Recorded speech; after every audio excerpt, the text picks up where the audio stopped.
Yeah, well, what happened was first all the fins were glass on. Yeah, well, fixed fins. They were selling so many boards to the East Coast, and it was costing them a fortune because of the glass on fins. They had to figure out a way to make them cheaper by getting rid of the fin. Gotcha. So the first ones, they had a channel that they put in, and they actually resined the fins in. Well, nobody on the East Coast wanted to take the time to resin a fin in, so they had to figure out a way to, instead of resining the fin in, and then they came up with the Wonderbolt. And the Wonderbolt it had a channel slot that the guys had been resining the fins in, and they figured out a way to put the little Wonderbolt in. And that worked pretty good and there was a couple variations of the Wonderbolts. And then Maury came up with a wave set that had the 2 screws. So, and then he went to Harbor, Weber, Bing, G&S, O'Neill, and said, look, I'll make you guys fin template, but you got to use my system. So that's why the wave set system became so popular. And the manufacturers loved it because all of a sudden now they could ship boards to the East Coast with no fin. Right. And that was the whole reason. Okay. And they did a big ad campaign saying it was, these, like Dewey had the big hatchet fin and that's right. The high performance Dornus. And most of it was BS. It was just marketing BS. The whole reason was so they could interchange fins and ship the boards without having to have a fin glass on. But yeah, so there was glass ons first, then the Wonderbolt, and then it evolved into... Then wave set. Yeah, and then Fins Unlimited Bain came out with a very set system which had 1 screw in the back. Greg Knoll came out with his system that had a compression fit.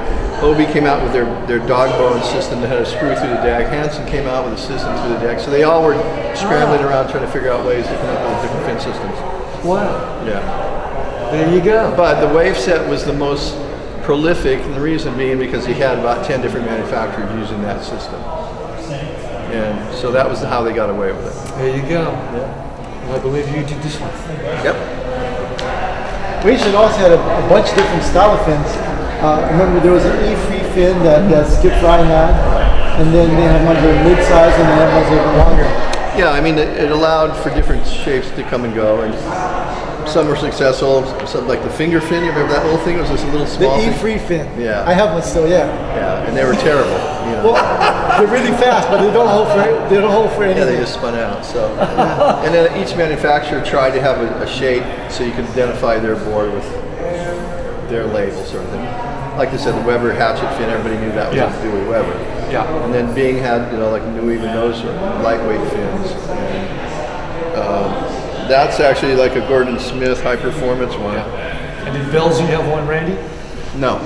Velzy at that stage had gotten into trouble and he wasn't making boards. He was still shaping, but he wasn't making boards under his label so much. He was shaping for other guys because he needed to make some money.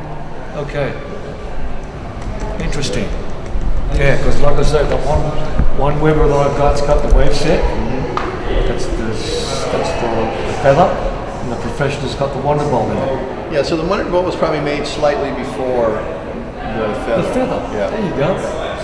Because your feather the idea was they were getting lighter, going shorter. And I'll tell you, when I came to Australia, it was early 1968, I had a 9.6 Weber stylus, which was a pintail, and I had a Weber feather, it was 810, and by the time I got to Australia, both those boards were obsolete. Those guys had gone down to 8-foot boards already. Wow. And I left those boards in Australia. I'd love to find those today. Wouldn't I? Yeah. That was 69? Early 68. Early 68? Yeah. That's when you were staying up near Caloundra? Well, at that stage I was still in Sydney. I hadn't got that far up north. But okay. I went by an old P&O liner and I got off the boat. Snowy McAllister met me. You got off the boat? Yeah. I sailed down there on a P&O liner. Got off the boat, had to go down in the hole to get my boards out because they were unloading everybody else's stuff. I said, no. I went down and I carried my boards off. I had this beautiful pintail, 9.6 Weber stylus. And everybody laughed at me. They just said, that thing's obsolete, it's a dinosaur. And I had an 810 Weber feather that looked just like yours. That's right. Red bottom. You have the paisley on the front? Yeah. And it was just like yours. And I rode that board for a little while, but it wasn't long. I shaped it, 8-foot board. I went short. Yeah, really as short. did everyone. Yeah. Fantastic. that Fred Hemmings won. How big was the board that Fred was riding that Ben Ipa shaped? Do you remember? About 9 foot. About 9 foot. Yeah. That board is still around. Is it? Yeah, I know the guy who actually has that board. And Yes, it does. It's but that was considered big. Everybody else had gone short by then. Yeah. And Fred was still riding, and Russell Hughes from Australia was still Yeah. riding the long board. Mike Doyle still had a fairly long board. But then Reno had, a little Hanapepe surf shop, really narrow one that he brought because he was so little.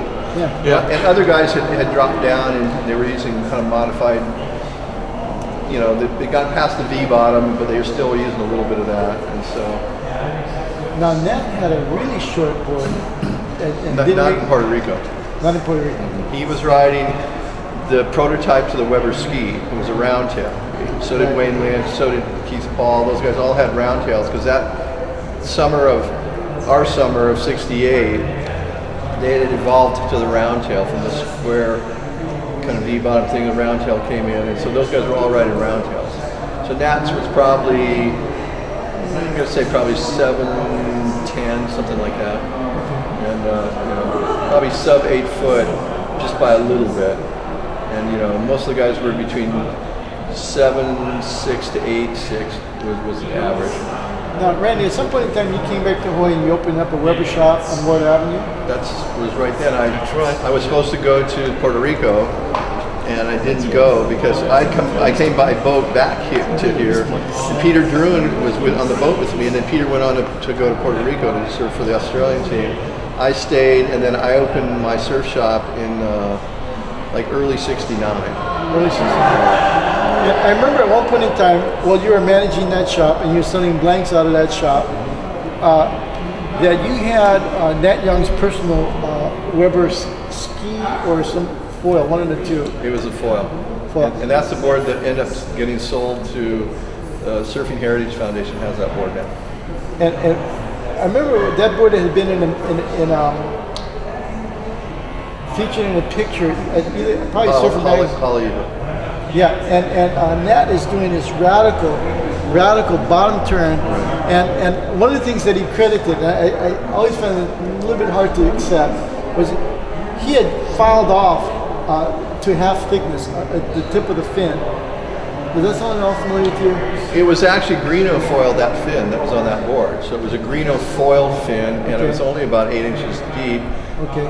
Iggy had actually shaped that board. That was Harold Iggy shaped that board, and it was really straight, but it had V in it. There was two of them. There was 8 and 8.6, and he rode the 8.6 and bigger stuff, a little wider tail 8.0, and so the fin was a Greeno foiled fin. It wasn't shortened. It was about 8 inches, but it was foiled by Greeno. So that was the big deal. Well, the thing that I remember when I was trying to describe is that what I remember is that if you can imagine, half of the thickness of the fin, maybe about this much of it, was cut down so that it would flex a little bit. Oh, I think it was just foiled out more is what it was. Oh, that's what it was. Yeah, because it was actually a fairly thick fin, but it had a really heavy foil on it, and as they got towards the tip, so the idea was to try to get a little tip flex. I see. And the tip flex would be on at the end of a rig fin, so it'd be kind of not so much up and down. Well, it was just it torqued and then it released and give you a little bit of spring. That was the idea. Yeah, I remember in '67, flex fins were all the rage, and I had a 9.7 semi-gun that I used in 10-foot plus surf on Pauahi. I didn't appreciate the flex in that thing at all. You had to know how to control it. That's for sure. You have to be really, in a bigger wave, you have to be very, very careful because if you push too hard, the whole board would jump out of the water. Oh yeah. On 1 foot. And what you got to realize back then, we didn't know about tail rocker. Everybody's boards were super straight because that's what they thought they had to be really fast. So they were stiff as heck. So the idea was to get your fins and loosen you up. That was the whole concept. Because you look at all these boards; they are straight.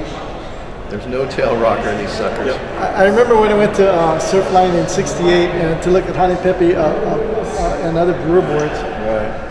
Fred Schwartz pointed out he put the board in the rack and the fin was up, and it says, "Look here, flat as a table." That's right.